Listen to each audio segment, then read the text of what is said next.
With Megan Hayes, former director of message planning under President Biden, and Marc Short, former White House legislative affairs director and chief of staff to the former vice president. So Jeffries looks like he's on an island that's shrinking in terms of support. Axios writing, dozens of Democrats running for U.S. House seats across the country told Axios they either wouldn't vote for House Minority Leader Hakeem Jeffries as party leader or declined to commit to doing so. Here's the actual numbers. Would not vote 20, likely to not vote 5, declined to commit 57, would vote or likely to vote that looks like 31. That's not a few or a handful. That's a serious problem.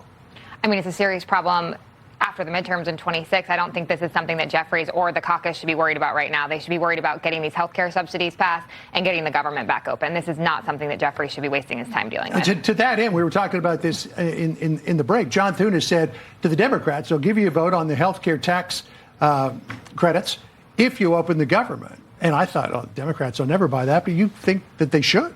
Well, I was surprised that they didn't. I think this is what they've said all along is what they wanted. And so Thune's basically offering them a vote, and they're saying that's not good enough. I think it shows the hypocrisy of the Democrat position, that they're not trying to open the government. They're actually trying to extend and make this a health care debate issue where, frankly, polling shows they're favored. But they're not really interested in getting the government back open. They're trying to use this as a political issue. So I am surprised that they didn't step in and take that as a victory. You know, one person who said that the government shutdown is what Democrats want is Senator John Fetterman of Pennsylvania. And the Democrats may also be lining up against him, again from Axios.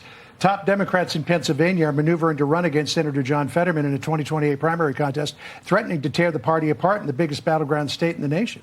He flipped the Republican seat in 2022, but has he become too reasonable for most Democrats?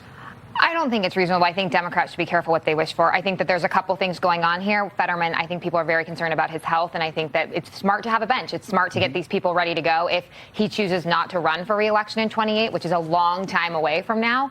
But I also do think that we can't split this. We can't split the state. We cannot have any divisiveness in that state. We need to keep that Senate seat, and we need to win in the presidential to even have the chance of having a Democrat become president in 28. Look, I think the energy for the Democrat Party is with AOC and Bernie and Mamdani.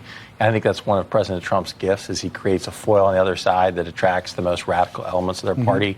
But, you know, to your bigger conversation, John, you remember in 2018 during the midterms, a lot of Democrats went campaigned saying they would not vote for Pelosi for Speaker. Yeah. Well, once she won in 2018, they all voted for her. Yeah, and I think it's be the same dynamic with Jeffries. It's like if he wins the midterms, then they'll fall in line. And same way with Fetterman up in Pennsylvania. If they're winning, they're going to stick with what they have. This would be a great problem for the Democrats to have to win back the House. Now, in terms of Alexandria Ocasio-Cortez, we don't know at this point if she is going to primary Chuck Schumer in 2028 or if she's going to throw her hat in the ring for president. But based on last night's town hall, if she hopes to achieve higher office, she might want to do a little more research. Listen here.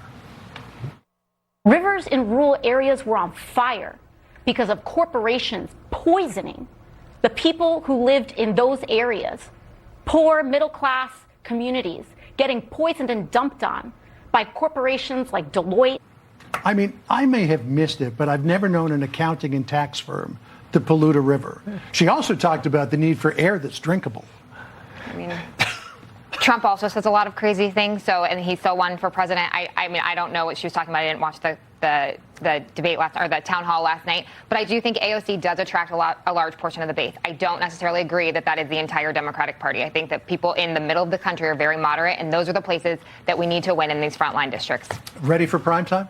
Look, I think that she said a lot of things that are from her socialist positions that are not fact-checked.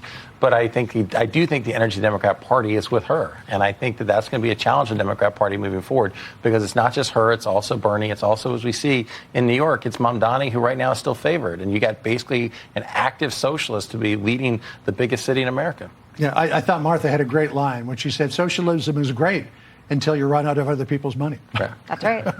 Right. Marc, great to see you. Thanks so much. Appreciate it. Thanks, John.